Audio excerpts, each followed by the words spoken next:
guys. So the title of this message is called The Red Sea Miracle. At this point, Moses has just led the Israelites out of Egypt, and they were being held captive there for about over 400 years. And they cried out to God, and God sent Moses. And so here, right in Exodus chapter 14, Moses and the Israelites are standing before the Red Sea. They can't go to the left or the right.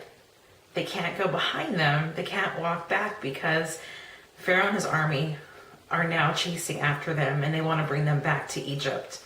They want to keep them enslaved, keep them held captive. What in your life is trying to keep you in slavery? What's keeping you captive from moving forward and from doing what God has called you to do? And at this point, the Israelites are in panic mode. They see that the enemy's coming after them. The enemy's not going to let them go, not without a fight. They start getting anxiety, and they start crying out to Moses and complaining and saying, I told you this was going to happen. I told you this was going to happen. And Moses speaks back to them, but finally God says, Moses, tell the people to move forward. And the moment they did that, God started parting the Red Sea, and they began to walk on dry land to the other side of another piece of land. I want to share with you my Red Sea moment.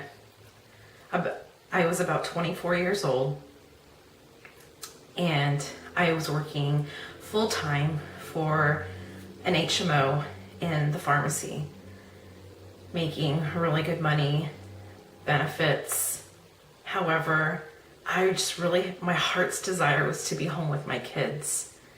I had 2 young kids at the time, and I wanted to be home with them. I didn't know how I was going to do that just yet. All the women in my family have always worked. And so I really didn't even know what that looked like. I wasn't sure how I was going to go about that. Obviously, finances were a huge issue. And I was scared. But my heart, I had a heart's desire to be home with my kids.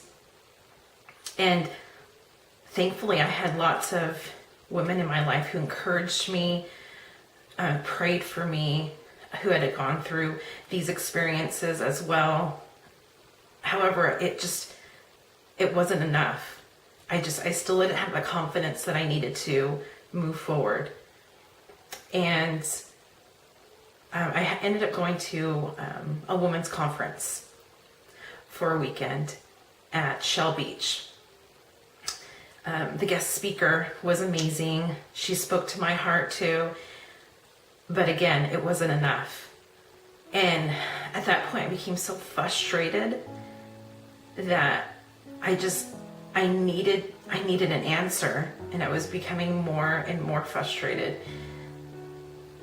So Sunday, the last day of the conference before the first workshop started, I took my Bible and I walked to the beach, and it was just me and God and my Bible. And I was crying. I was just crying and crying. And I said, God, I have this desire in my heart, but I'm so scared. I'm so scared. Tell me what to do. I don't know what to do. And still yet no answer. I decided to open up my Bible to my daily reading. I was following, I believe, the Bible in a year reading, and I opened up to Matthew chapter 6, and I'd like to read that to you now. So let's pick up in Matthew chapter 6, verse 31. Do not be anxious then, saying, what shall we eat, Or what shall we drink? Or with what shall we clothe ourselves? For all these things the Gentiles eagerly seek. For your heavenly Father knows that you need all these things. But seek first his kingdom and his righteousness, and all these things will be added to you. Therefore, do not be anxious for tomorrow will care for itself. Each day has enough trouble of its own. That was my word. That's the word I was waiting for, because I was concerned on how are we gonna survive? How are we gonna do this? We still have to pay bills. But that's all I needed. I knew that that's the word, and God knew that's what I needed, and at that moment I was blown away. That was God telling me, move forward.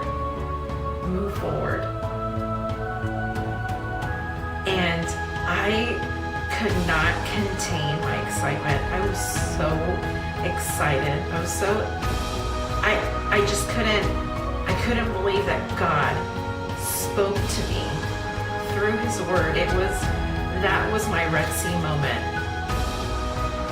Again, him telling me, move forward, you can do this, and I will be with you. That's the confidence that I needed to move forward. What is the word that you are needing to hear from God? Ask him so that you can have the confidence to move forward as well. However, you may have already gotten your word from God. And I would challenge you to be brave enough to move forward with what he has called you to do. There's been lots of times after that, however, that life has presented itself lots of challenges, yet he's still with me, and he'll still be with you. Thank you for joining me. Your word this week is move forward. Move forward. Bye.